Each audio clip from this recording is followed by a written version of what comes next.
I will go ahead and call the roll. Dan Rosenthal, Here. Wayne, Lisa Knoll, Here. Lisa Hatley, Here.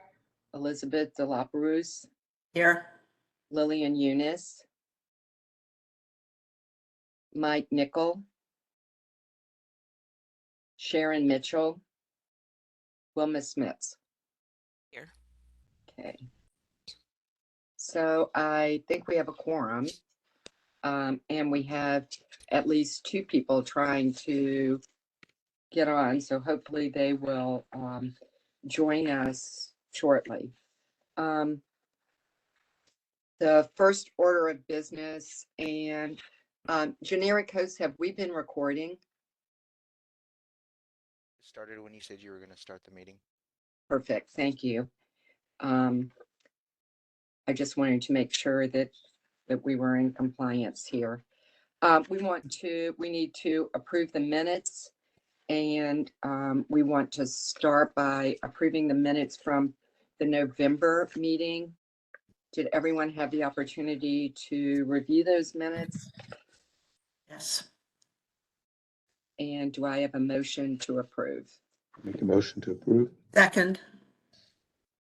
All in favor? Aye. Aye. And did everyone have an opportunity to review the minutes from the December meeting? Do I have a motion to approve? Second. Made a motion, Liz seconded. All in favor of approving the minutes? Aye. Aye. Terrific. So originally at our last meeting, I said my farewells, and we were going to start this meeting today with Dan taking over as chair. Then Susan very graciously sent me the bylaws, which said that this transition cannot occur until the February meeting. So I will chair again today. And because we thought this was the transition meeting, we did not arrange for a guest speaker, but we do have quite a bit on our agenda that we want to cover. And hopefully we will have time toward, hi, Mike. Good to see you. That was painful. Thank you, Susan. Well, I'm glad you finally made it. And I think Wayne is continuing to try. So. And I forwarded just the information to Cookie as well. So. Oh, good. Yeah, I did too. And Lillian is also trying to get on. God, the email from November 29th, mine did not have an exclamation point. But even when I put one on, it said, incorrect password. And I know you're a detail person, so I know it's not your nature to make a typo and not recognize it. So, Well, how did you finally get on, Mike? Just Susan sent me another link. Okay, so you came in under just a guess. Whatever Susan sent me, yeah. Well, Okay. it was both. It's the both.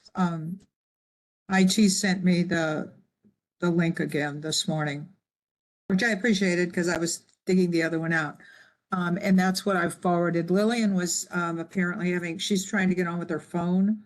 She was having a problem with the access code, but I think she was using the wrong one. So Okay. it'll work now for her. Okay. Well, I hope it does. So let's go ahead and get started with the agenda. What I'd like to do today is really focus no more than half of the meeting, and I'll be trying to watch the clock on the old business so that we have time under new business. Even though there are not as many items under new business, I think that it's important that we spend some time talking about goals for the new year. And we also want to take a look at the bylaws. So under old business, last month we had a very good presentation from the health department, and I guess we were the first agency or organization to see the overview of the Think Health STL report, and which was really very interesting. And they kind of highlighted the 5 domains that they're focusing on, including behavioral health, violent prevention, intersection of health and economic mobility, maternal and child health, as well as chronic disease. So those are the main domains. I don't know, I put the link on here, thinkhealthstl.org. If you haven't had an opportunity to look at the community health assessment plan that's outlined there, it's really very, very comprehensive. And I think we all recall, as part of that meeting, our Wayne, I objective just was sent to you talk another link, about and I think it seems. where do older adults fit into this paradigm, and really they fit into all those If you try the domains. first join, So it'll work for you. Susan, could you mute yourself? Bye-bye. Bye. So Oh, did Carol, could people you repeat? have, Carol, could you repeat that last thing you said? I wasn't able to hear you. That about the CHIP plan. yeah, under the CHIP plan, I mean, one of the things we asked and really wanted to focus on was, and so how does this plan work for older adults in St. Louis County? And as part of our discussion, we really felt that, we fell into all those domains, even including maternal and child health, because so many older adults are caring for grandchildren or great grandchildren as part of what they do. We ask about data, and could some of this information be sliced and diced to give us very specific data on older adults? And Gina indicated that yes, that could be done. So kind of in the context of our conversation, if we have specific things we want to look at, I think we can go back to them and say, could you provide us with this? But I think we would need to be specific. I did want to point out, I thought there was some good information. I mean, housing was an issue, and I know that this, and it's the next thing on our agenda to discuss. And there was some interesting information on housing. This plan looks both at St. Louis City and St. Louis County, but it's pretty much in terms of the report, there's a lot of side by side. This is the data for the city, and this is the data for the county, and this is the data for the state. So I found that interesting and helpful as well. Other comments? Did anyone else have the opportunity? I looked over it very briefly, so need to go back and look a little bit more closely. I reviewed it again, not too comprehensively, but looking to compare it. I have hard copies of the former one that I don't think it's on the website any longer, but just kind of seeing where things have moved, and it really aligns with the new strategic plan, which was I think the last strategic plan the county did was a major shift from more tactics to strategies. It felt like it was had larger umbrella areas of focus. So this definitely aligned with that.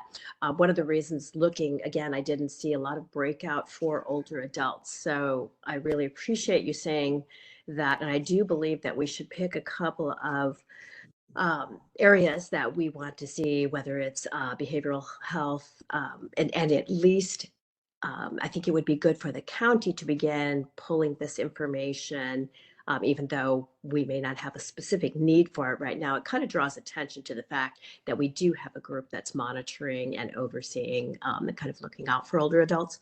So I think if we could decide amongst ourselves, maybe a couple of areas where we'd like that older adult data broken out, we could both forward it to council with recommendations for specific departmental, maybe we have some actions or some questions for specific departments that would dovetail with whatever data we get.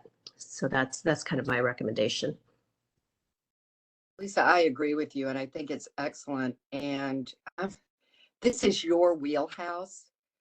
Would you be willing to look at that and kind of say, you know, it would be helpful to, if we could get data on this, this, and this, maybe 3 things that we could then go back to the department and ask if they could get that for us.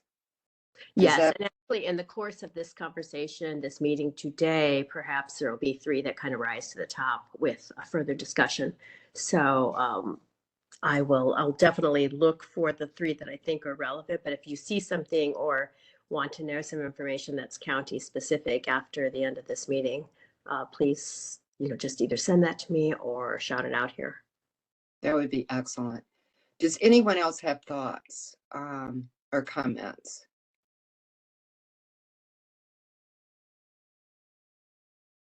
Well, I thought it was a really good presentation. Yes. It was, since I think I'm going to be trying to focus on the home repair component, I'm wondering if there are data points that would support our desire to advocate for funding for the home repair program.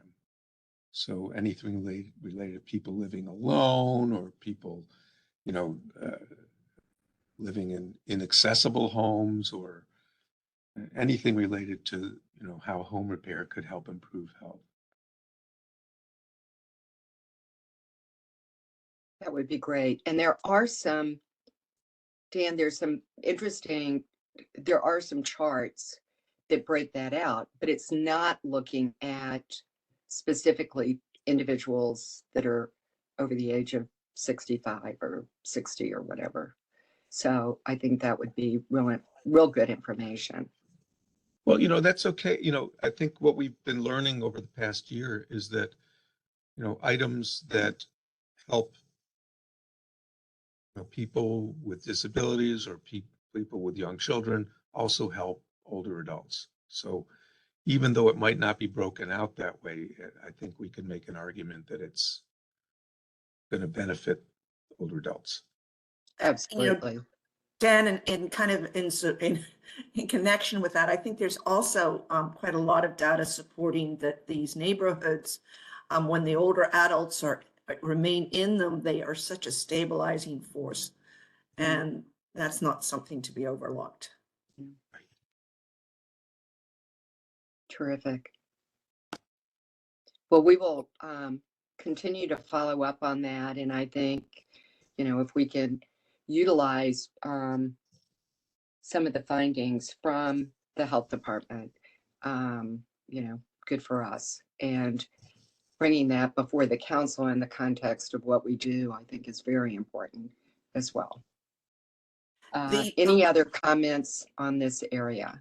I think one of the other areas that keeps coming up is the cost of a fall to not only the individual, but to the community and to the healthcare system. I can't remember where that was figured in, but it was significant that if you prevent the fall, you prevent the visit to the emergency room and that whole scenario. I had one question, Carol, as it came up as we discussed this over the holidays. Are we vulnerable for liability in this issue, or how is liability dealt with? For instance, if the work is not done right. Oh.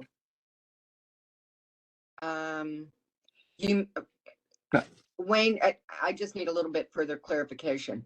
are you talking about if home repair is done on someone's home, would the county or the funder be liable? Is that the question you're asking? Correct. Okay. I'm no attorney, but I would guess that if the county is funding something, they're not accepting responsibility for the individual contractors. So the contractor would be liable. That would be my guess. I would Some al- broad I would strokes also issue would depend on how it was structured, and we don't have all of those components in front of us right now. But I know that the county typically takes safeguards in our contracts to be indemnified from different things and held harm us. But again, without the contract itself, I couldn't say, because I don't think those contracts obviously have not been created yet. I'll just say in our program, and Susan, you can, speak to course, but we have a waiver and various documents that each participant has to sign off on. So the understanding is that it's an arrangement between them and the contractor.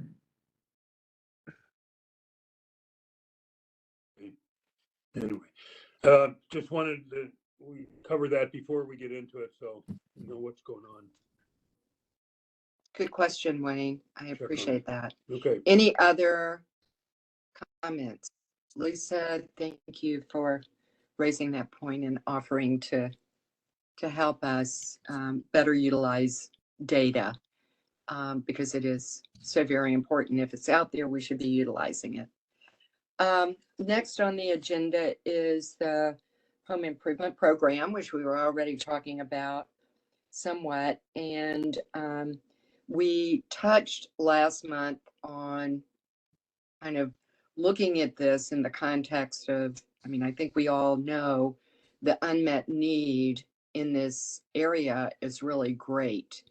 And kind of what are some of the pressure points? And we narrowed it down to and looked at, a pressure point, is there enough funding to help individuals and meet the demand that's out there?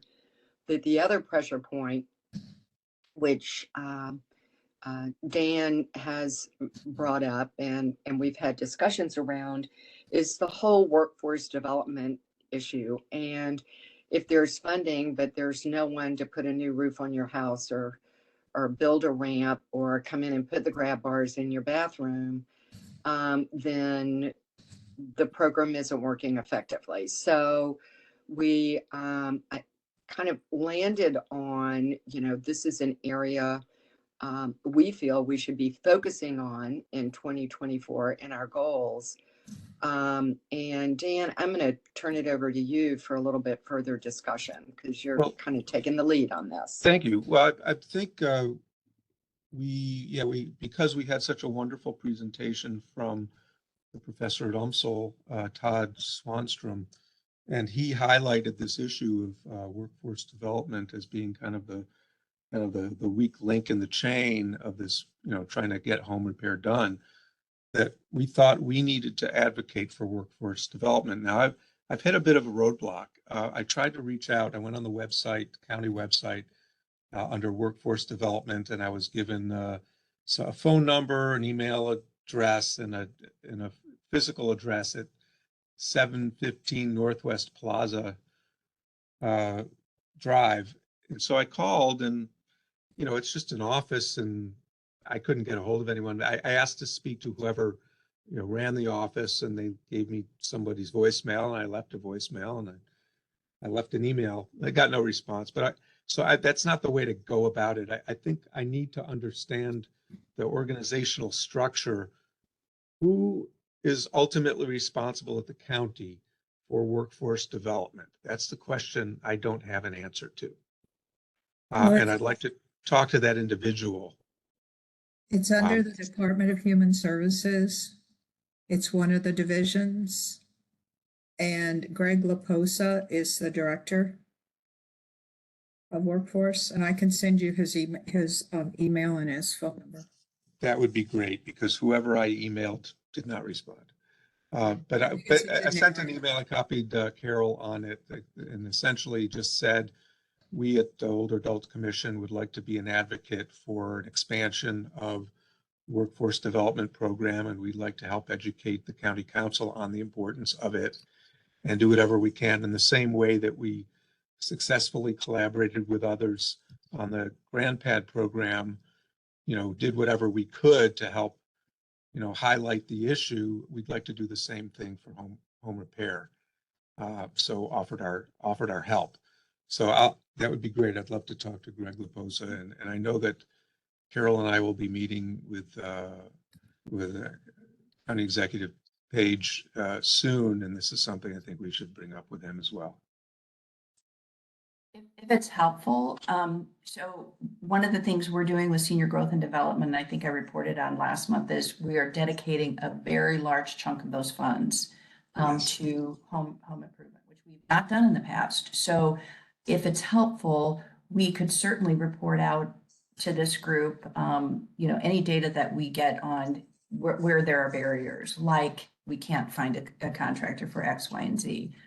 So if that, so we could provide real-time data around that as we're ramping this up.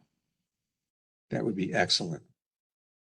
Lisa, could you elaborate a little bit more on kind of the timeline on how that'll roll out? Because I know that there was a significant line item appropriation under this program to make up for several past years. So there's more money coming into the program at the state level, correct? For year one, but then it's going to be cut back, but it's still going to be. Right. So we're looking at budget moving forward, and home care and repair is going to be a part of our budget moving forward. So, and yes, there was a significant amount in arrears, which we're playing a lot of catch up, because our staff, starting wage is almost $15 now. Benefits have gone up, food costs. There's a lot of things that we have to catch up on. But moving forward, and we've actually assisted a couple of other community organizations who have had budget cuts, like Voice, like the Ombudsman program was significantly left out of the budget, and so we're helping to shore that up. Legal services helping to shore that up. So there's a lot of people knocking at our door, which is fine. But we're dedicated to a very large percentage of this money going to home care and repair for all the reasons that we've talked about in this group. So I am happy to, really put that spotlight on that and supply all of you with data as we move forward. And if there's things that around that you want to see specifically, we can build that in terms of data collection. Dan, do you have thoughts on specific data collection? I mean, it would certainly the whole issue of workforce development. But what are other stumbling blocks? I think what you're doing is just, that collecting that information, where are the pressure points is very important to resolving the problem. Well, the first step for us when we have an opportunity to address, people in charge would be to ask for a study to be done in St. Louis County in the same way that a study was done in St. Louis City, to identify the scope and depth of this problem. So Dan, when you, Yes.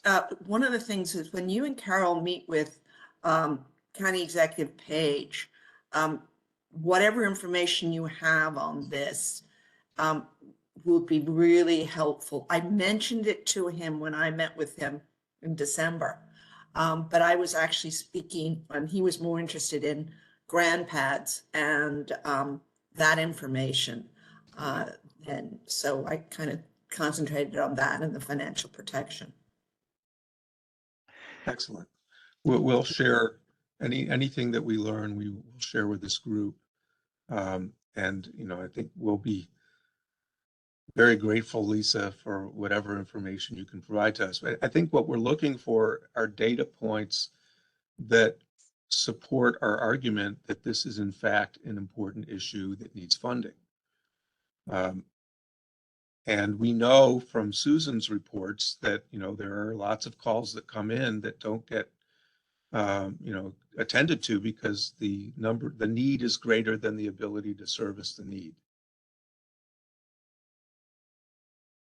Dan, is there any collaboration with the Home Builders Association? Do any of those, that all of, you know, those kind of industry groups have a charity side to what they do? Or, I mean, there's the obvious Habitat for Humanity, but there's, are there any other sort of organizations that kind of take that on?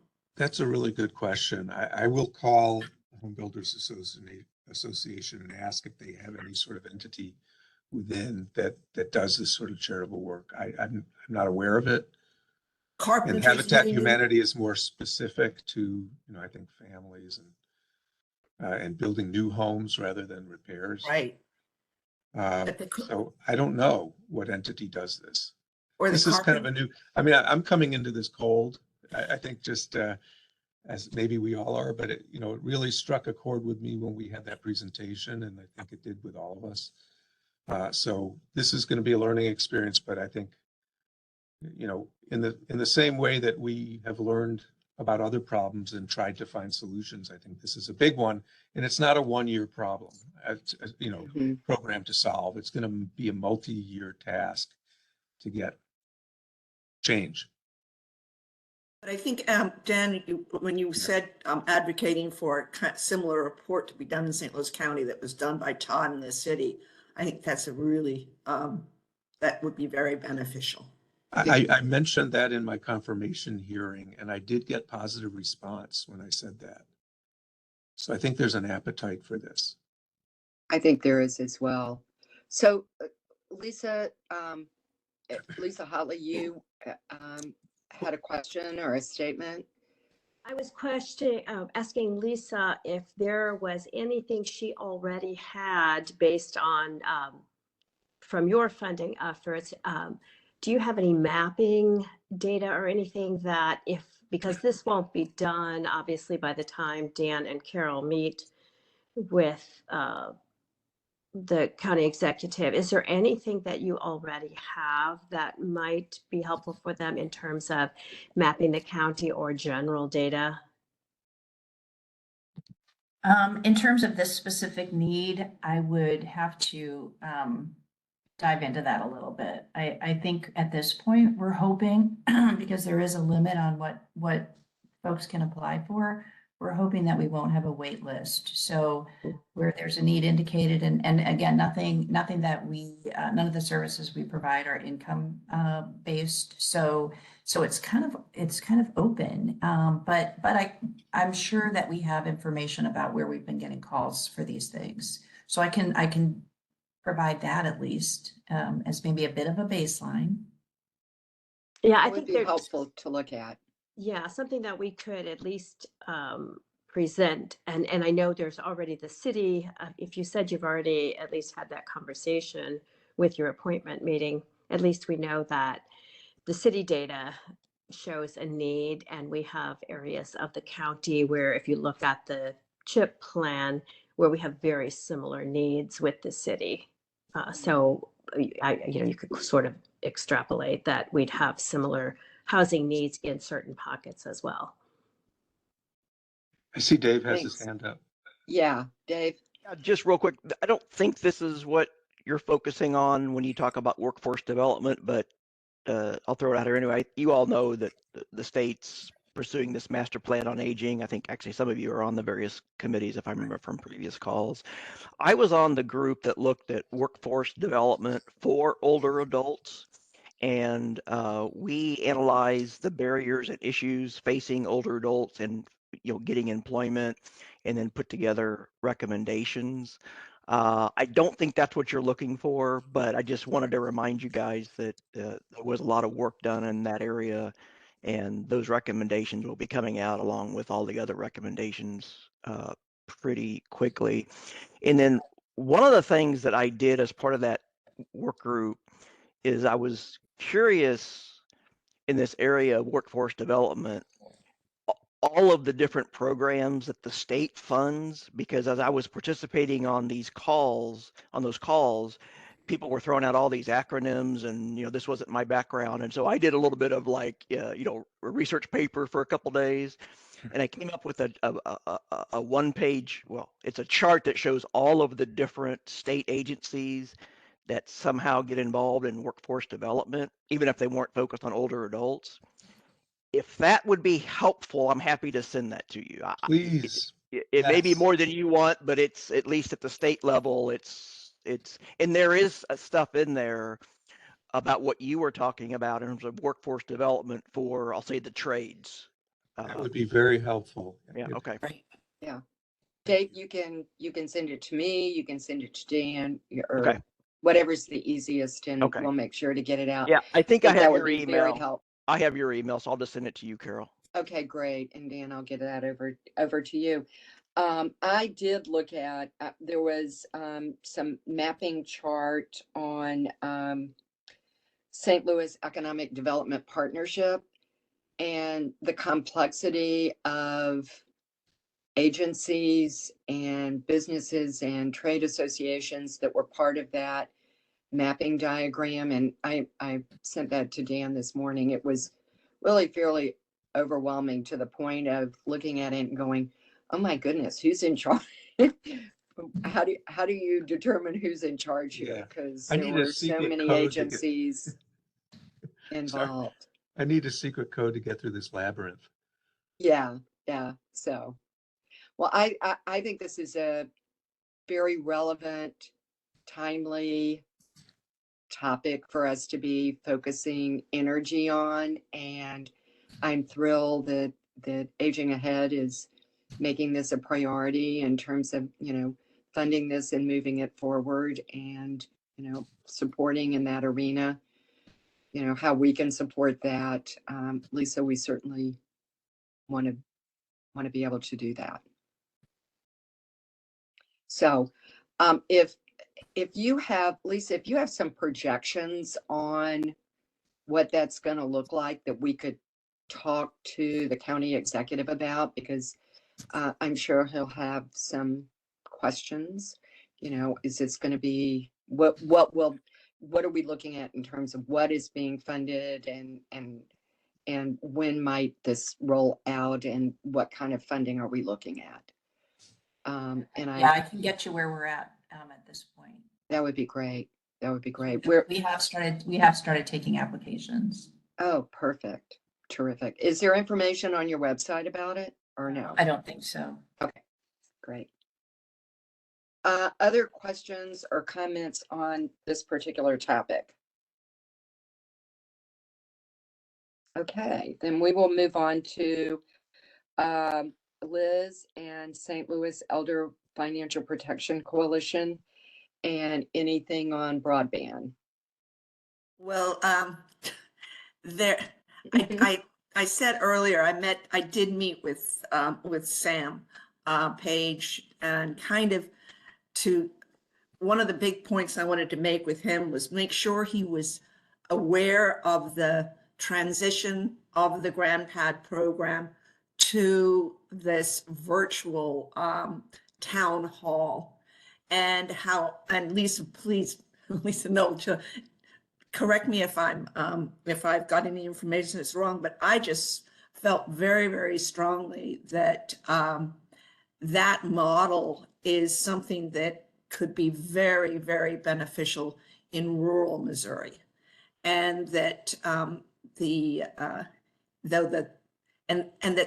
that meeting that Lisa told us about in the last meeting, where you had, the 750 people who had the GrandPads were able to have a virtual meeting with 200 people, I found that remarkable. Maybe I am wrong there, but I thought, how many opportunities do you have as a community to engage 200 members of that community that fall into that age group, and particularly for those individuals that are homebound.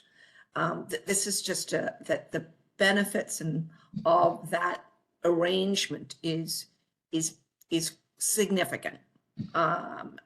And so, so he was not aware, Lisa, of how the GrandPad program had transitioned. So I have to follow up with him on that, because even though we started out with 1,500 and we've ended up with 750, I still think that that's and it's significant also from the area of financial protection, because you can just get information to those people. And again, the isolated older adults throughout St. Louis County and throughout the state of Missouri are very, very vulnerable to exploitation. And when you're talking about home improvements, you're opening up another door whereby you could have older adults taken advantage of. So the ability to have them connected through broadband and through and as far as the GrandPad program is, and I know I asked Lisa about this, is to compare the cost of having that connection through that device versus a senior center, and how we can, again, the benefits, I think could be significant.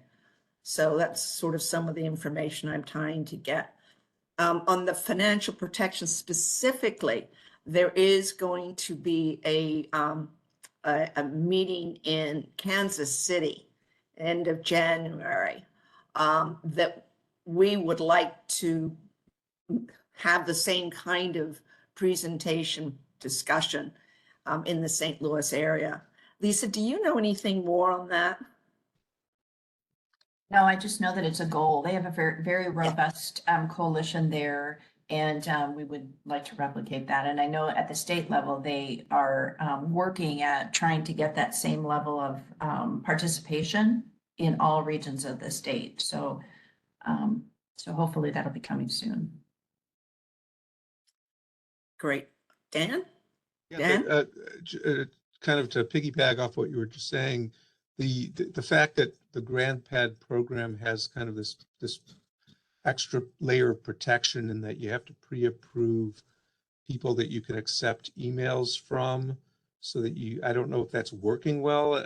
The question is there any way to document or prove that this strategy of requiring pre-approval of emails has an impact on decreasing exploitation? Because it's what's one of the sales points of the GrandPad program, but I don't know how to prove it. Lisa, I think I asked Kristen Sorth for some information on that, and I actually have been meaning to go to the GrandPad website to see if there's any conversation on protection there. So interestingly, one of the things that, and I think I spoke about this at the last meeting, so there's a research group at WashU that they're actually submitting our joint application to NIH in a couple of weeks. And the intent was to look at and compare bricks and mortar senior center, homebound folks with the GrandPad, and homebound individuals not with technology, and looking at things, quality of life, health and well-being, indicators around health. But I think because they're still in the design mode, Dan, so to your point, I think we could ask them about how we could incorporate that kind of a indicator as well, because it makes sense, and it's something. And Liz, if they don't have that, if GrandPad doesn't have that data, which they might, but I think we could ask the WashU group to incorporate that into the study that they're doing for us. That would be great, because I think that has the double thing of reinforcing I guess one of the big points that I keep going back to is the service side of the GrandPad, the fact that they can get and talk to an individual, that is something that needs to be, has tremendous value for older adults. And so because and I mean, a whole bunch of different reasons. And Lisa, you brought up so many of those during the pandemic, of how, and when you said in your last thing that that meeting that you had with the grandpads where several of the people were homebound. I mean, that's just huge. So, yeah, whatever data we can get, would be great. There's something here in the chat. Is that from? Cookie about. Okay, yeah, is there? Check. Technical help older adults. Is there a virtual training class or on emails and other tech programs that help older adults? The library, I think, has quite a few. And The Oasis- library and Oasis does as well. Have Aging ahead, classes. I think.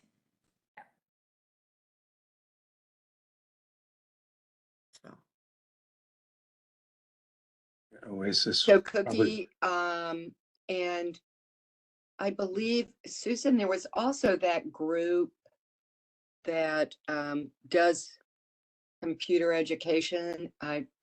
That we were looking, that we talked to when we wrote that grant. Do you know who I'm referencing? I'll try and, it was Yeah, I in the don't remember grant. the name. Okay. I I'll it's see if I probably can in the dig it up and grant. get that to Cookie, because it may be that, you know, I think the libraries are a major contributor to that, and they are in all sorts of different ways. The library, I'm sorry, this is Cookie. The library is offering classes for that, for different computer training, but how can we do it virtually for those who cannot get to the library? That, Lisa, do you want to answer that? Because that's grandpa's. Yeah, I was just gonna say that, so, and I think I sent out a list. So we'll have, and those resources where, those virtual classes, those are open to everybody.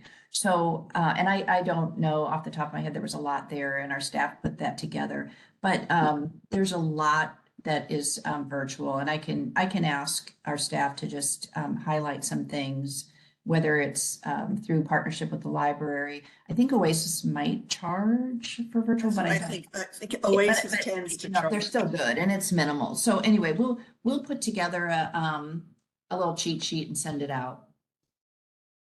thanks, Lisa. I think that would be Thank you, helpful. Lisa. Thanks. Can I also Thanks. ask one other question? Sure, Cookie, go for it. Are there any, I know about the Meals on Wheels and different stuff, but for the last 2 years, we how can I say this? We did a Thanksgiving meal where we had cooked, prepared meals, and we ordered them from Snooks, of course, and we delivered them to the people who were like homebound. And I would like to figure out a way, or if you guys think there is a possibility of making that a program in the communities for the seniors, where for people who like on chemo, dialysis, not able to really cook but want to involve their family. I Lisa, really just you want, Lisa Noel, because there are programs in the community to support those individuals. Lisa, you want to speak to that? Yeah, and I will just say, and we used to do a pretty full-blown like Christmas meals program where we did hot meal and gift and all of that, but it sort of petered out for a number of reasons. But we do know, especially around Thanksgiving, there are a lot of community-based organizations that, local, that do some things, but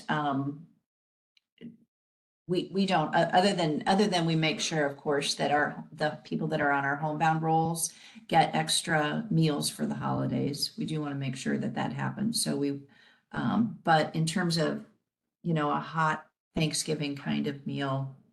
We don't do that, but would be, you know, would be interested in partnering with others if that opportunity was there. Well, not last year and the year before, we Rustic Root Sanctuary helped sponsor along with other people who made donations. And I checked around to see what would benefit and where we got the best deal and things like that. And so Snooks has where they have prepared meals like whole turkeys, hams, and they gave us a choice. They charged us, I'm gonna say average of $90. So we got to do 17 people. And we volunteers delivered those to those 17 people that weren't able to actually maybe even lift a turkey. And they got to make a choice of a full meal. So I just don't know how long, you know, the sponsors or how people, so I just thought, well, I'll ask you guys about that and see if there's some sort of grant or some sort of group. I think we could help cobble together some funds, and be part of something like that, some sort of collaborative effort. So maybe we could talk, you know, offline, and if that's okay. Appreciate it. Okay. And those were the only things I had. I'm sorry I got on late, but I was trying. I'm one of them people too that need that tech stuff. But thank you. Cookie, we appreciate your being on. I think I misunderstood the question earlier. If there are individuals that are homebound and need meals on an ongoing basis, certainly, you know, reaching out to Aging Ahead to see about support for those individuals. I mean, that's, you know, they have a meal delivery program and they're there for people in the community. So I thought you were asking about, you know, how do we support these people on an ongoing basis? So my misunderstanding, but I hope you understand, you know, the resources are out there, and Aging Ahead does just an excellent job.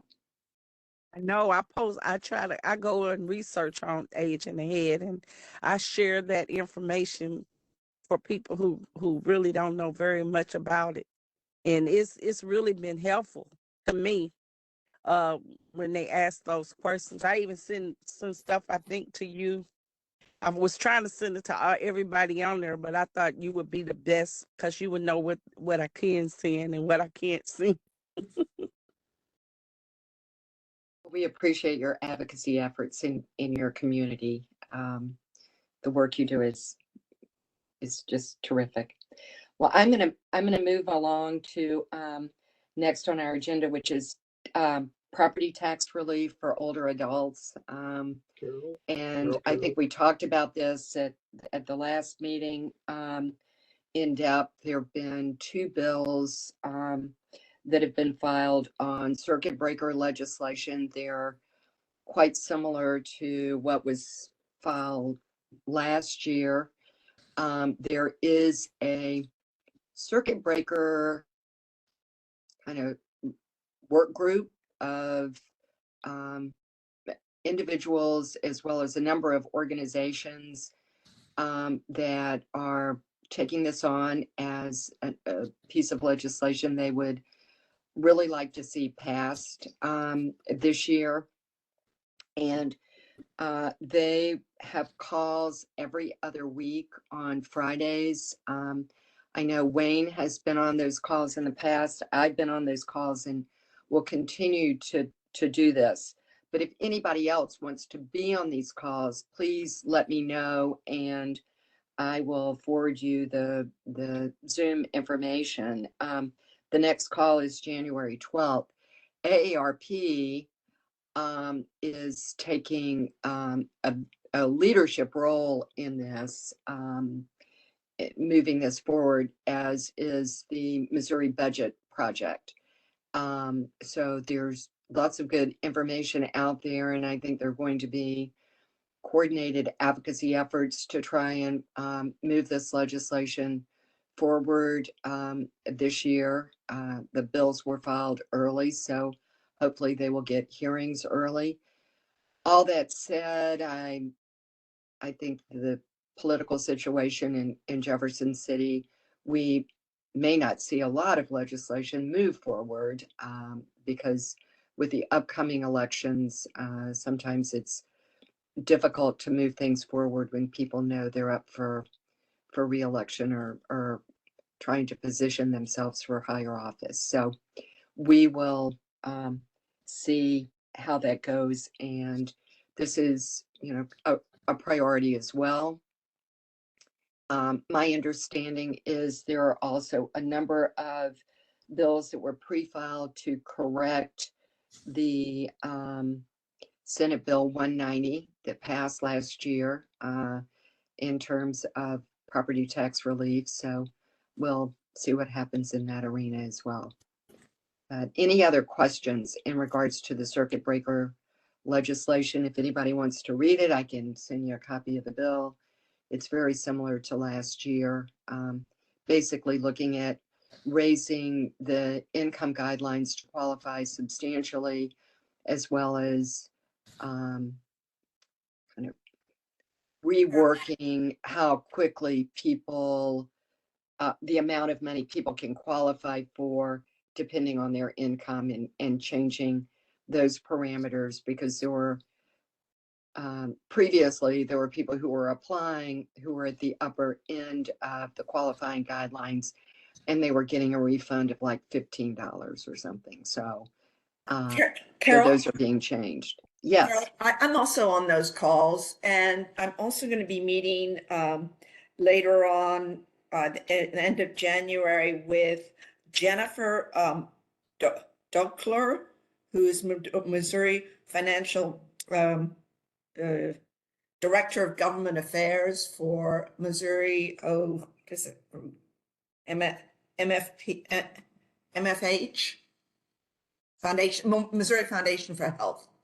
Oh, yeah. Okay, and that's kind of in connection with the Coalition on Elder Financial Protection. Oh, fabulous. Okay, so fabulous. Well, I may reach out, Liz, and get in touch, because, I had a thought they may be interested in funding the home improvement research by UMSL. With the grant, they might be interested in funding. You know what, why don't we talk about that? Because maybe it would be beneficial for you to meet with Jennifer as well. And then there's also that legislative day on January 23rd down in Jeff City, where they're, which is kind of older. Yeah. Subjects. So I have that on the agenda under new business to see if anyone is interested in that. Dave, you have your hand up. Yeah, just real quick. Yeah. Just to amplify your earlier comments that AARP Missouri is, I mean, this is very near the top of our to-do list for advocacy this year, is to work with the legislature to improve the circuit breaker program. As you all know, it hasn't been updated since I think 2007 or 8. And I do free tax preparation through AARP's tax aid program. And yeah, every year people roll off because they used to qualify, and then, the caps were never indexed to inflation. So over 15 years, a lot of people have rolled off. In addition, and this is just me now talking, not officially AARP Missouri, but I'm trying to convince AARP Missouri to actually go further than last year's proposal to increase some of the amounts. I would personally like to see this be not necessarily just a very low income program, but get higher up into the income levels, given how much property taxes have increased over the past 10 or 15 years, and get up into the lower middle class areas for income levels.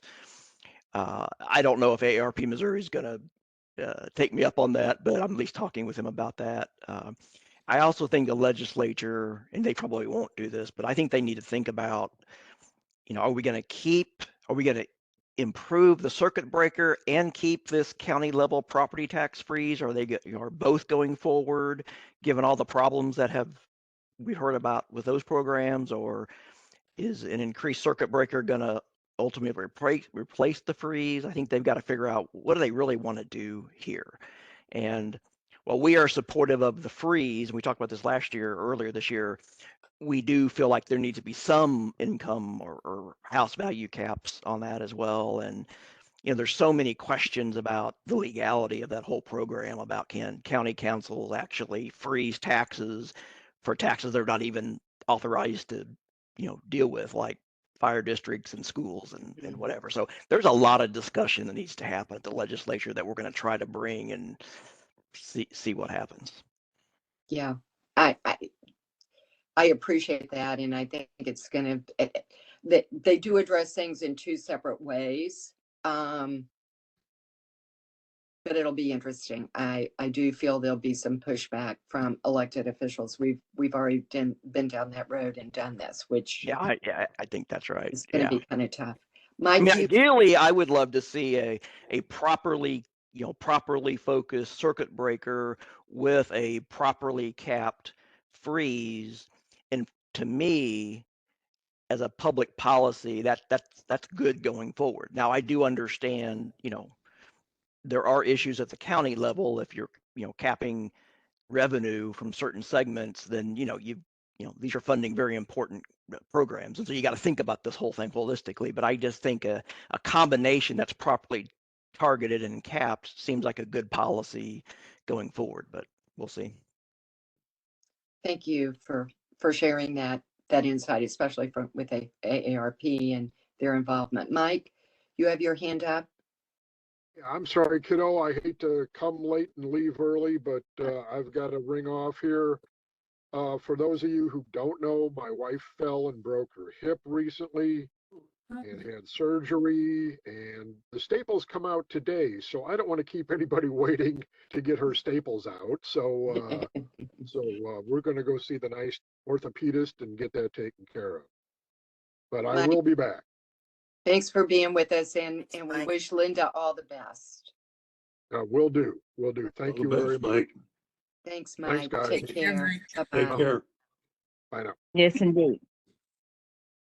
Anything else on property taxes and circuit breaker? We'll keep you all informed. If anyone, just shoot me an email if you go, wow, I would love to be part of that Friday afternoon discussion on circuit breaker. I will be happy to send you the Zoom link. But it's really nice to see the diverse organizations and individuals that are participating, with a number of individuals from the disability communities are involved as well. So core and aging ahead, I think we've covered some of what we usually cover under your topic, but I want you, both Lisa and Susan, please share with us what's going on. Go ahead, Lisa. Well, yeah, and I'm so glad that Wayne was able to get on because we have some exciting news, which I'm hoping that he can share. But before we do that, I also want, just with regard to GrandPad. So the entire executive team from GrandPad is coming to meet with us on February 1st. They're flying in from wherever they're from, Minnesota or Michigan or something. Yay! I know, isn't that crazy? And so they want to really, embrace this partnership and think about ways that we can collectively improve not just the device, but also just accessibility and, some of the things that we've talked about, here on these calls. But they they are just really interested in, again, not just the technical side of and the functionality of it, but how can we really improve the experience for people? So anyway, as you have thoughts about that, if you want to shoot them my way, that'd be great. So it's going to be an all-day meeting, and Oh, that's the great. Yeah, the WashU research team will be here too. So yeah, it's like really exciting.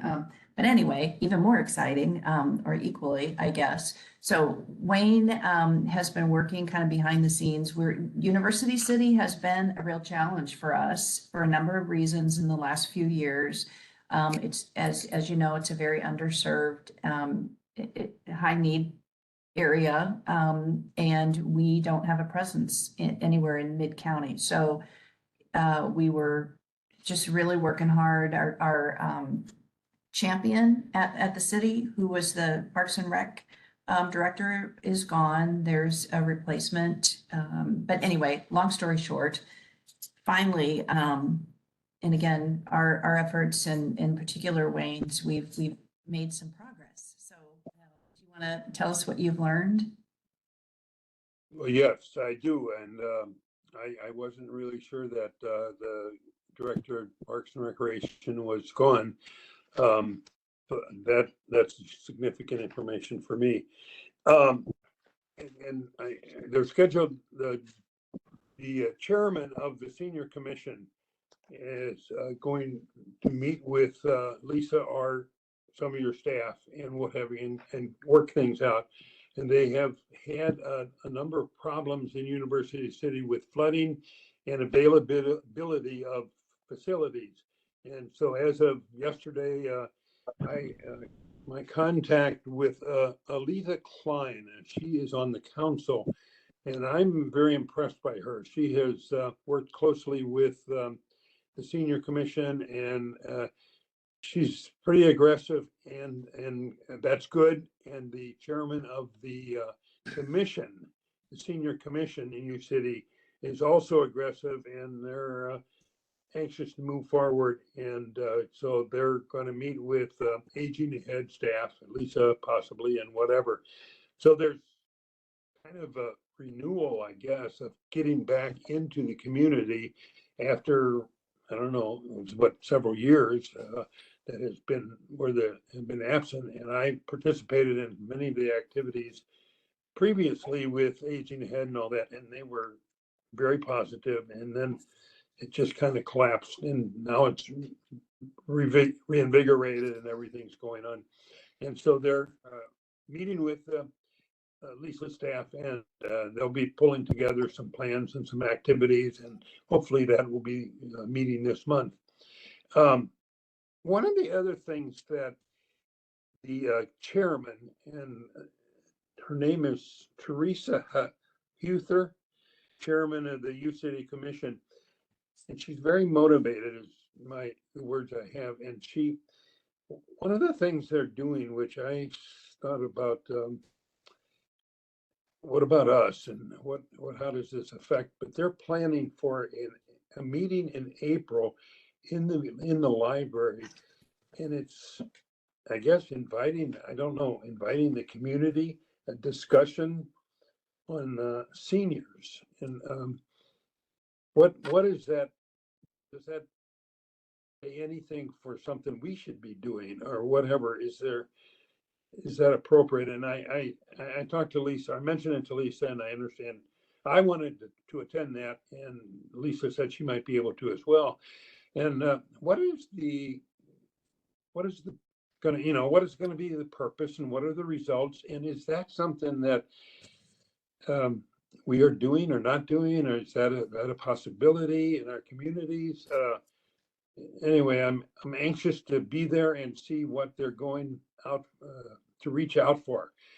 And that might be something that we would be interested in as the county commission. So anyway, I'm just curious, and to raise new opportunities and have input and all that. And it's just, what are we going to do about voting in next November or anything? Are we going to, all these kind of things, and the politics are, I mean, can we initiate some communication between the various political parties or whatever. We don't talk to each other, and that's not a good thing. So I don't know. I've got high expectations, I guess. So, but I don't want to get into politics or anything, but we can maybe do some good things in that regard. And I'm just pleased to see that U-City has come around and are back with Aging Ahead. And I think good things will happen. And hopefully that holds up to be true. So I'm anxious to hear about what the outcome of that meeting is, hopefully later this month with Lisa and Aging Ahead. So it was a good, positive report. Thanks, Wayne. Yeah, and I know just in our experience, where we have the most success in any community is when we work collaboratively with municipality folks, elected officials, and so forth. So yeah, I think this is a good, and we're hopeful, of course, but I think it's a good indicator of that. So, Wayne? Yes. Well, I was just going to ask, would it be appropriate? I don't know the details of this meeting in University City at the library, but would it be appropriate to make members of the county council that represent University City aware of that meeting and see if Ready Days would want to be present at that meeting? And I actually think Lisa Clancy also, I think University City is somewhat split. I would have to look at that again, but certainly Ready Days represents a large swath of University City and is a strong interest in older adult issues. So she, maybe giving her a call and see if she would like to attend as well. Okay. I wondering, that might be early for that. Okay. This was a motivated leader who really thought that would be a good idea. And I agree. And I think probably all of us agree to have this meeting in the library and seniors be involved and everything like that. But I don't think we're there yet to invite council members, but that it is in April. So maybe we will be by February or whatever. And I will pursue that and investigate and see if, and then maybe a commission member would be interested as well, because we are for the entire county. So, but I will reach out and ask. And I think, they're pretty aggressive, and I'm impressed with Alita, a member of the council in U-City and all that. So people were attending and interested, and we have a lot of seniors. So there you go. Lillian, you've had your hand up for quite some time, and please, what's your comment or question? And I it's apologize. Just an interesting, that's all right. It's an interesting discussion, and I am just so glad to be a part of. Was just wondering, though, when it comes to the grant pads and also the tax issues, for those people, we have a lot of older adults in that this north central St. Louis County area. And with that, especially in the 24 municipalities that are just on the edge of the city-county border, for those people that do not have Wi-Fi, is there some way that the Grant Pad program will be able to address or to identify some resources, or if you all know of some resources that may be able to help people connect to Wi-Fi so that when they get the Grant Pads, or if Grant Pads ever become available for people in that area, that they will be able to participate like others throughout the county? So Lisa knows. Yeah, I will just say that part of the 4-year research project with WashU, we will be recruiting, and we haven't worked out all the details, but we are going to be recruiting a significant number of new participants. And once folks are in the Grant Pad program, we work really hard to make sure that they have, obviously, you have to be able to connect. And so whether that's through the Grant Pad, or because they do have, whatever, the 5G or capability within the grant pad, or we can do some hotspots too. So that's kind of baked into the program. It's a question of, you know, how we're going to do recruitment and roll that out. But we are going to target certain areas of the county. Okay, well, I will offer this, that when some of those resources are available, then I will offer that, I know at the Pine Lawn City Hall, there's plenty parking and everything, and the meeting space is available, and we will be glad to host training sessions for people that have never had iPads or anything like that. Before we will be we can host some training sessions. They can be something brief or a series of, so that people not only can possibly get those iPads or get connected to Wi-Fi, and that you know, we can provide some training for them to understand how to use it and how valuable a tool it will be. Lillian, there's also the, you know, the statewide broadband initiative, which is, you know, they're mapping all the areas throughout the entire state to find out literally street by street who has access to broadband and who doesn't. So I don't know. I know that the St. Louis County and St. Louis City is not eligible for funds, but I know that that was a big effort on the part of the statewide broadband initiative to identify the communities where broadband was not available. So. Okay, but they're not there are not funds available to connect right now. They're just doing the research and mapping through what it exists. No, well, there actually is funding. The state funding isn't where the St. Louis City and County, because of how many people are connected, aren't really eligible for it. But all the providers, Verizon, AT&T, they are eager for more customers, and they have special, so I can't remember exactly the mechanism that's in line there, but so they want to get all these customers connected. So wonderful. it's just a matter of how. Okay, great. Well, thank you all so much. And like I said, that offer will stand, that we will be waiting to learn more.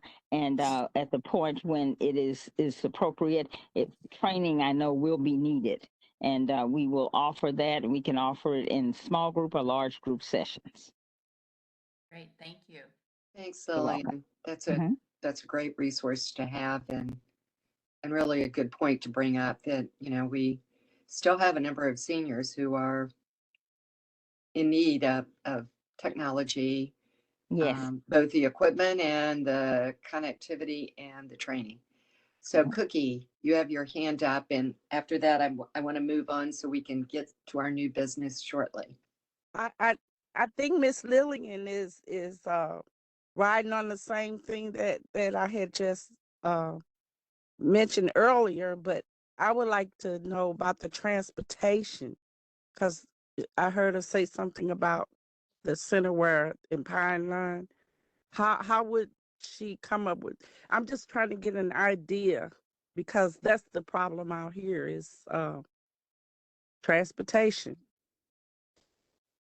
And offline, I'll just ask this quickly, and then I promise I won't. Is there a way that, like, for some of the underserved areas or some of the unincorporated areas, or even all of them, where there's a way we can get some sort of transportation, maybe a couple days a week in each area, like say Monday, Tuesday, Spanish Lake, Wednesday, Thursday, Belfast, you know, like that, where some of the seniors can do other social connections. You know, they do have a way now. I think they get to the doctors and stuff through their plan, but is there some sort of transportation or something we can do for that? You know, where it can't be like every day, but it'll be a full time where maybe they're in Spanish Lake a couple days a week, and they're in some Florissant Belt, like that, where they can serve seniors for some programs to do social events.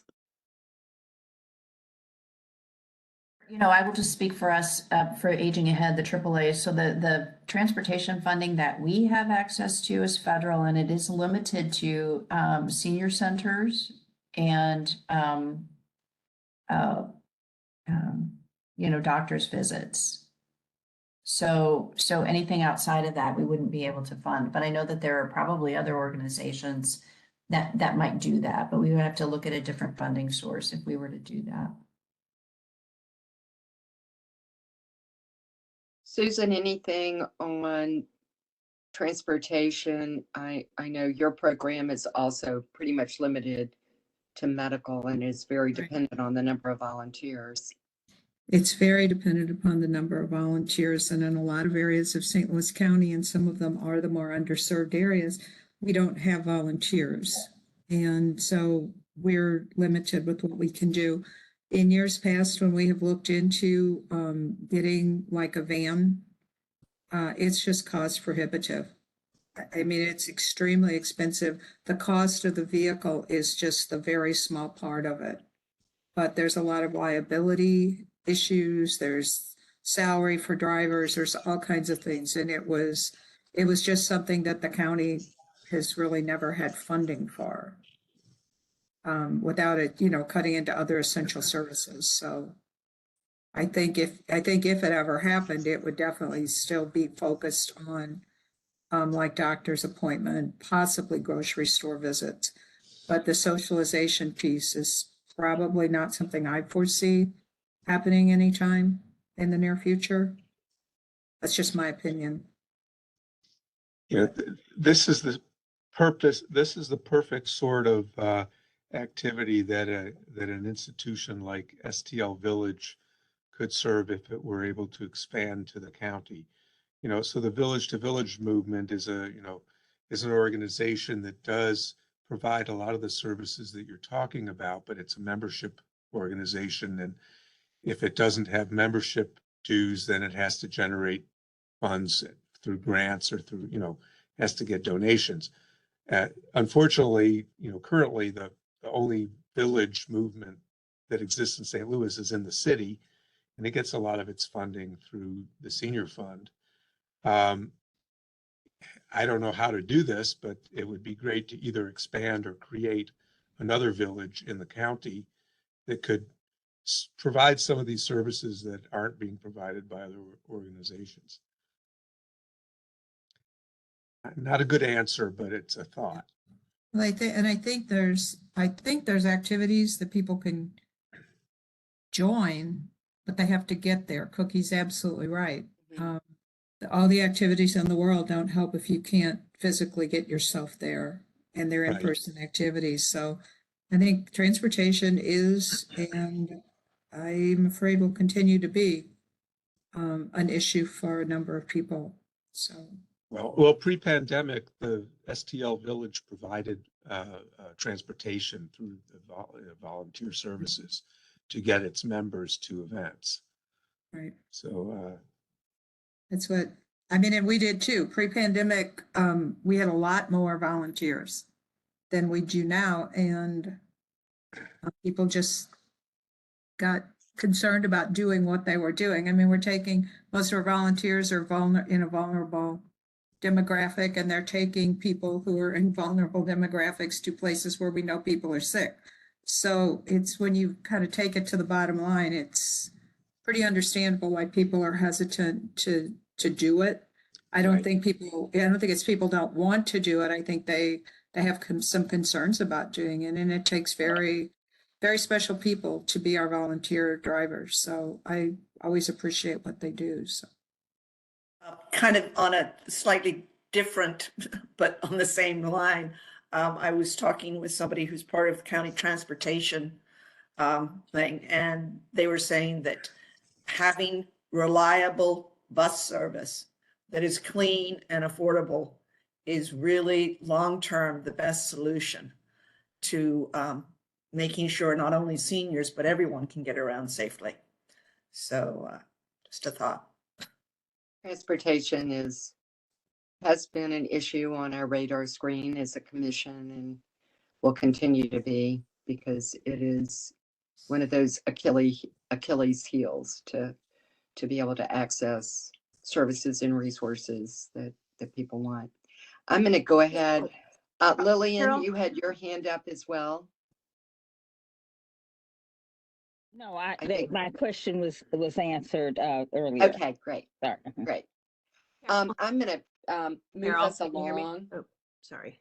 Oh. Can you hear me, Carol? I was just going to say, could we put transportation as a new business item for one of our upcoming months? Because, you know, there was a nonprofit, what was it? TN, I forgot. There had been the ITN.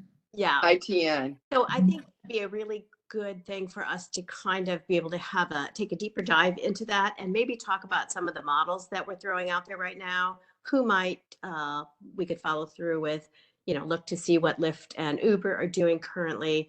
I just think that would be a great idea to have a full conversation on transportation alone because it's so key. I agree with that. Thanks, Lisa. Dan, let's put that on the. I'll add that to the list. Add that to the list, but you're We'll need a exactly right. champion We for need that. to have a more robust, in-depth discussion. We need to hear from the county again on transportation. We know that Colorado has been all over the news with concerns and just is not adequate to meet the need, et cetera. So very good point. I appreciate that. I want to go, Susan, did you have anything else you wanted to report out on CORE? Not particularly. I think we're about to get it. Hopefully we're going to get some hiring accomplished here pretty soon. We finally got some applicants that have potential, and that's about it, I think. So we did an adoptive family program with 98 families getting gifts and utility assistance and all those kind of things done. So it was good. That's it. Thank you. Master Plan on Aging, really what I wanted to bring up, because this is, March 5th is going to be here sooner than we realize. And this is the date for the community input public listening session. Is that what Lisa, is that technically what it's called, where the community is invited to come and voice their thoughts about the Master Plan on Aging? And we were going to extend invitations to members of the county council to attend as well. So Lisa, you want to elaborate a little bit on that and how we might be able to be of support, and if you want the county council there or not? Yeah, I mean, I have, so there's a planning meeting at the end of this month with state level folks and the consultant that they hired. And so we'll get more at that point, but a couple of things I do want to just follow up to, because I know, Dan, I think you made a suggestion or a question at the last meeting about virtual, and they are not, just because of the complexity of doing a virtual meeting with that many people, and they're not planning to do that. They're not doing a hybrid, but they are planning to do 3 separate virtual meetings following the in-person in each service area. So they are planning that, and so we can get that information out. But I think, Carol, to your question, they are working on promotional materials, and we should have those soon. So I would envision, and I did let them know that we intend to invite local folks, local officials, and introduce them and thank them for being there. So, which everybody thought that was, perfectly fine. But once we get that promotional material, invitations and so forth, we can send them out however it makes sense for us to do that. That sounds great. Yeah, if you could, when you get it, if you want to send it to me, or you can send it out to everyone. I think that it would be good if we would all call our elected officials or send an email to our elected officials and urge them to be a part of that. I would suggest maybe sending an email and then following up a day or two later with a phone call, just expressing how we feel this is really important. And we'll have talking points when we get the flyer that will be able to kind of guide that discussion. But it would be good if members of the county council could be there. I think it would be good if we could be there as commissioners to really both speak as well as listen, because we may hear issues and concerns that may or may not be on our radar screen that should be on our radar screen. So I know that's a work day for folks, but if you can carve out time, this is at the Richmond Heights, correct? Maryland Heights. Maryland Heights, Community Maryland Center. Heights, wrong community center, which has really nice big space. So I think, and lots and lots of parking, which is always essential. So I will keep you updated as I get back. Great. Okay. Great. And Lisa, what makes me think about the April meeting for NU City, if one or two of those members would be in attendance at this meeting, would that benefit for lead into the April meeting of things to talk about or updates or whatever? So Yeah, I think as it gets closer, and even now, I'm thinking about just the different various cohorts, that we should reach out to. Yeah, so there's a lot of organizations like that one in University City that we should probably tap into. So the list is growing, and we'll make sure sure. that our communications folks get that out to as many people as we can. So as you think of things like that, if you want to just send me a quick email, we can, add that to our list. Super. Thank you. So I'm going to shift to new business. And I wanted to bring up the bylaws because we have not taken a look in the bylaws for years, I don't think. And I appreciated Susan sending them. It's my understanding, and Mac, I'm going to ask for your input on this as well. It's my understanding that we can collectively discuss and amend the bylaws as a commission. But how should that process flow? Because we want to make sure we're doing it appropriately. So I would say that what usually is the best is that if you have any sort of proposals and discussions, is that we could then take those bylaws and then I would then review them after the fact to make sure that they're compliant. So we have basically the ordinance which sets up the Older Adult Commission, is that we want to make sure that we're not doing anything in violation of that. Obviously, there are plenty of things that you guys have discretion on, but if there's any sort of thing where it says, hey, these are the number of members, these are the number of times you have to meet, you can't change it so that it conflicts with that. You can add additional things, but I think that essentially instead of monitoring and approving it now, is that if there are things that you would like to amend, is that Susan can send those edits to me when you have a working draft, and I'll make sure that it's compliant, and then we can approve it after the commission can approve it afterwards. Okay, that sounds good. When I reviewed, I just had a couple of really timeline issues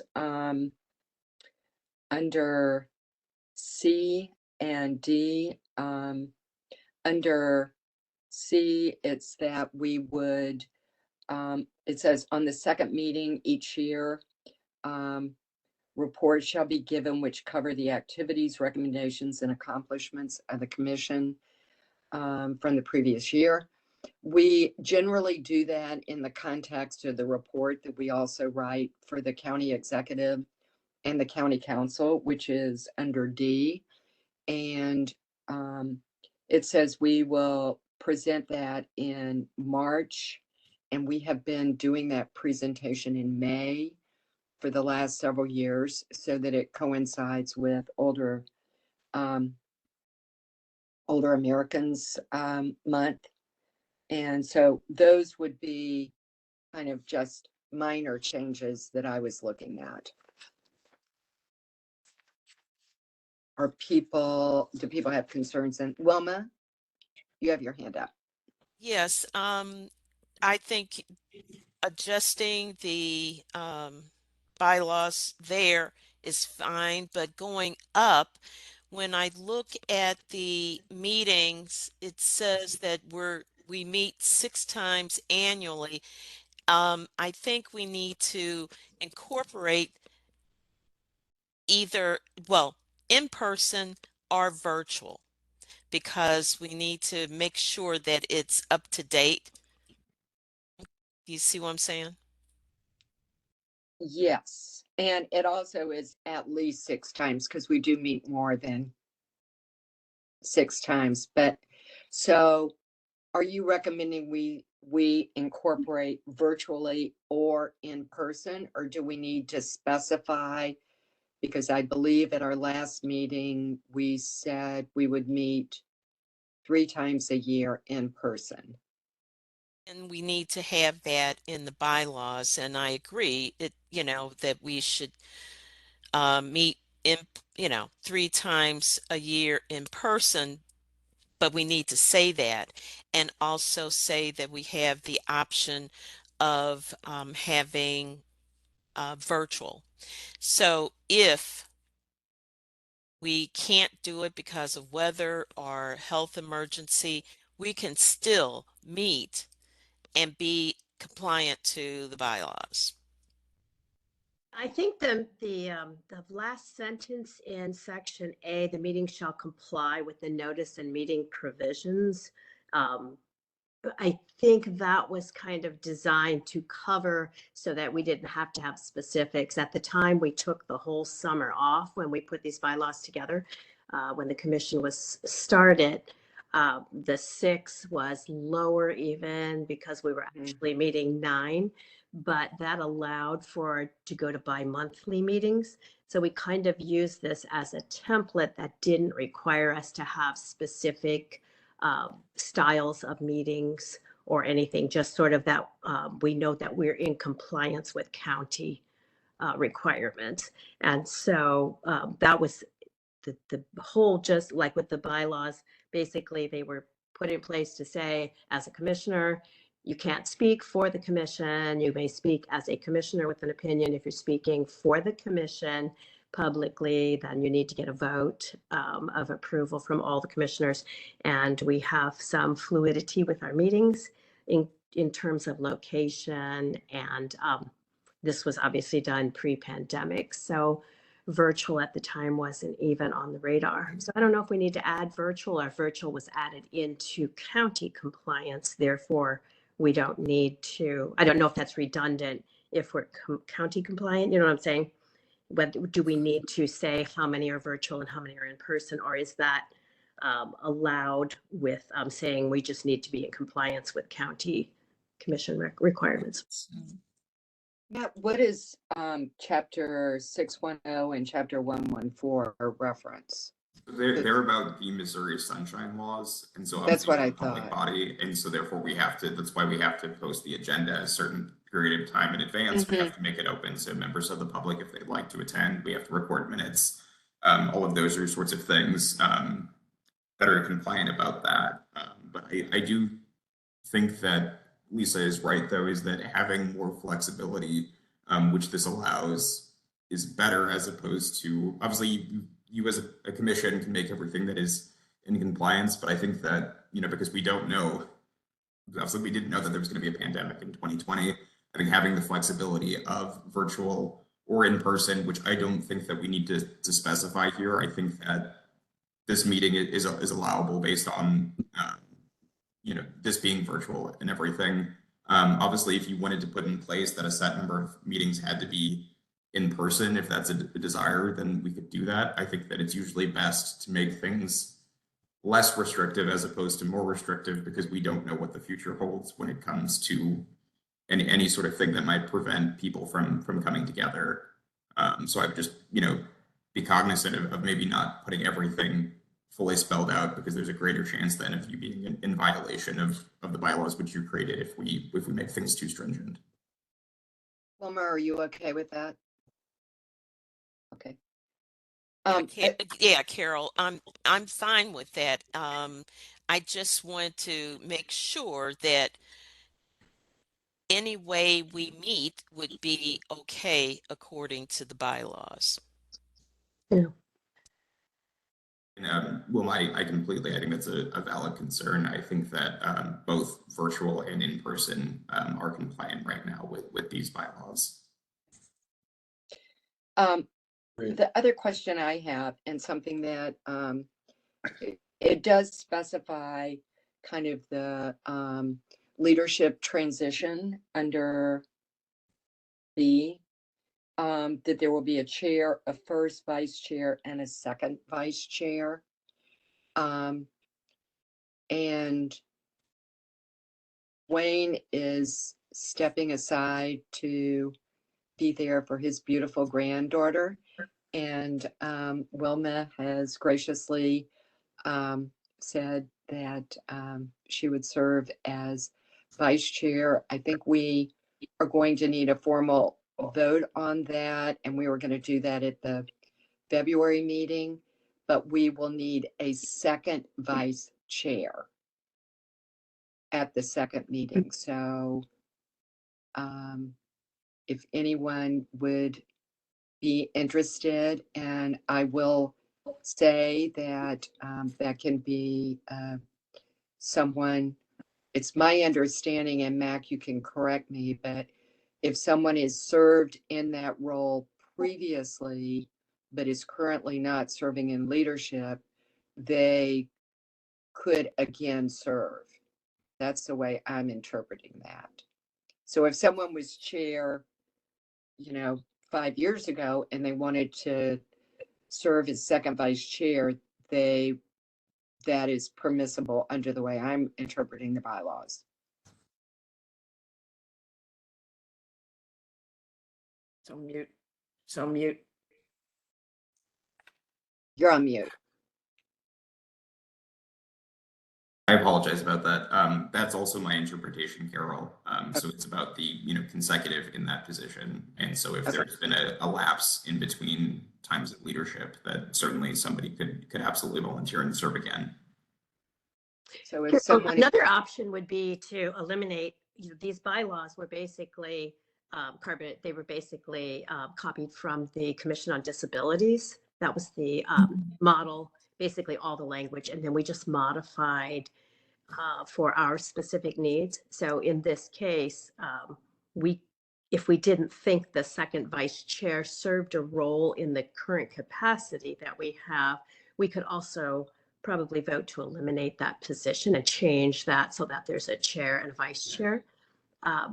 These were, again, depending, if we have a consistent group that's not shifting, originally the thought was that you'd have basically a couple of terms and then term out, move into a new group. So if we settle into sort of permanent positions, then the second vice chair role may not be as key as if we had a ton of turnover. So I tend to agree with you, Lisa, that maybe that should come off. And we have a chair and vice chair. Because the reality is that would be, if the chair serves for 2 consecutive years and then the vice chair 2 consecutive years, that's 4 years. Dan, you have your hand up. Well, I'd like to err on the side of having a succession plan that goes deeper. I've been in organizations that didn't have vice chairs or second vice chairs, and then they struggled to find leadership. So I'm fine with the way it is, but we don't. Who knows what happens in the future? We may, some people might roll off, new people might roll on. So. Wayne? Yeah, and I might support Dan in that. The chair and vice chair and all that, but I also saw it as valuable in terms of when we would meet, the three of us, to get together three seems to me like a better than just two individuals to plan for the meetings and all that. And you could just call somebody else in or whatever, but that was helpful. And I don't know if we need to structure that as such, but three heads are better than two, maybe. I don't know, whatever I'm saying. Do we need to vote on these today, or can we vote on these next month? And just We can vote on them next month. I can, I think the process, well, or we can, I think what Mac proposed was to come up with a draft. I would send the draft over to Mac or to Susan. Susan sends it to Mac. Mac makes sure that it's in compliance. Then we would vote. So what I am proposing today is to make minor changes to some of the dates. And I can send that to see if that's in compliance, and then we'll take a look at it next month. And then if we want to make other changes, does that work for everyone? Okay. Yeah. Sounds good. Yes. We are down to 10 minutes. So I think one of the things we wanted to have a discussion on today, but I think will be really appropriate for next month as we, transition into new leadership, is to really talk about goals. I think we should all be proud of the accomplishments that we've had over the last year and the things that we've engaged in. But it's time for us to, again, look forward at priority areas. And Dan did a really nice job and sent out to everyone this morning, looking at the goals from last year. He made some proposed revisions. And so we want to look at those in more depth. And at the same time, we also want to look at what we refer to as champions, so that every member of the commission kind of has an area that they want to focus on going forward and goals that they want to be engaged with as champions. And Dan, I want to ask you to elaborate a little further on that. Yeah, I think this is something that we can refine before next month and actually issue it formally with the agenda.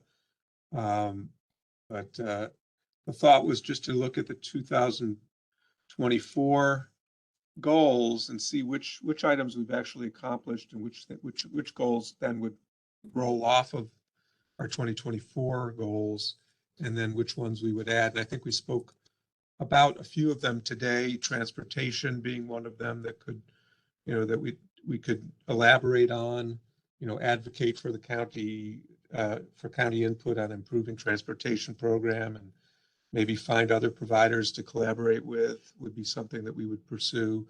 We've already talked about the home repair, advocate for county funding for a study and funding for more support for workforce development, and then, continue to educate the county council on the benefits of home repair is something we would pursue.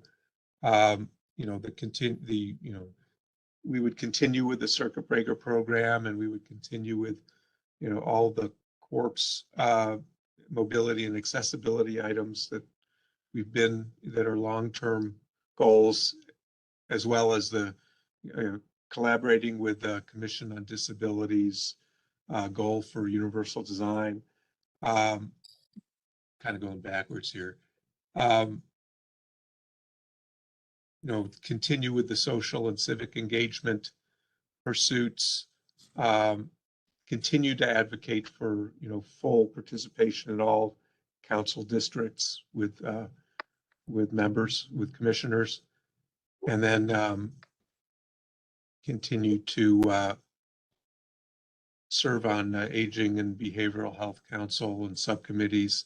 Now, I guess the master plan on aging is a completed item, so our participation in that would roll off.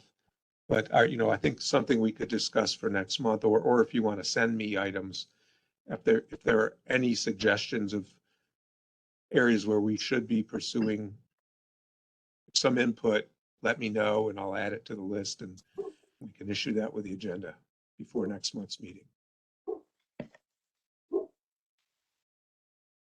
Thank you. Other comments or thoughts on that?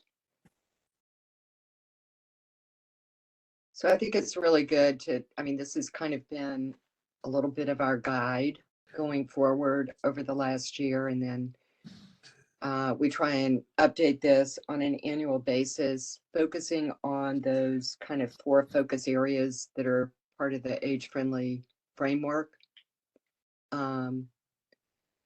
Want specifics under that. And I think it kind of should guide our action, and really we need to take it a step forward and say, this is someone working specifically on this area, which we have done, but I think it's time to refresh our commitment, as we've in this last year had several commissioners roll off and wonderful new commissioners roll on.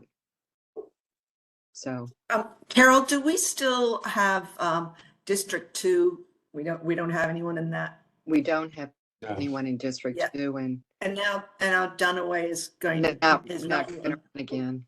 Yeah. So I think put that particular need on hold until there's somebody in that job. She's not going to. Probably so, unless, that is Dr. Page's old district. So we will bring that up with him. He may have someone that he would like to see serve and recommend. So, okay, well, I'm going to move this along quickly because we are almost out of time. I just wanted to point out, and Liz brought this up earlier, the Missouri Council on Aging are doing both legislative calls and learning labs. So the legislative calls are bi-weekly. They are from 11 to 12. If anyone wants to be on those calls, I try to be on as many as I can. I know Liz is frequently on those calls. I'm sure Lisa is on the calls as well. But if anyone else is, the calls usually have 60 or 70 people on them, but they're fairly informative, talking about what legislation is moving forward and what people are working on that are related to both senior and disability issues. So I can send out information on that to everybody if that would be helpful, or would you prefer just to let me know if you're interested?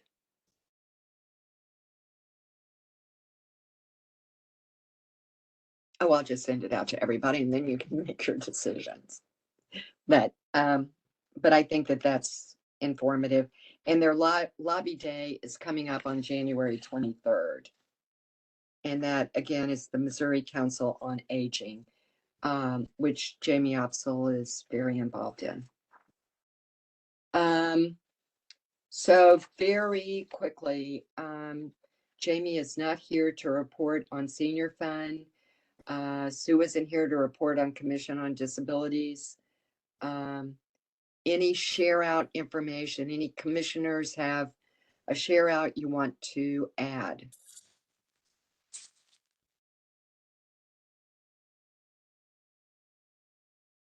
Any additional comments?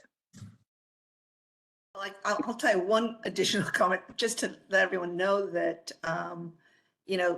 when I spoke with County Executive Page, we are recognized as being we're getting stuff done. So kudos to everybody for all the hard work, and we are respected as far as being a voice. That's good to hear. We hear it more often. Yeah.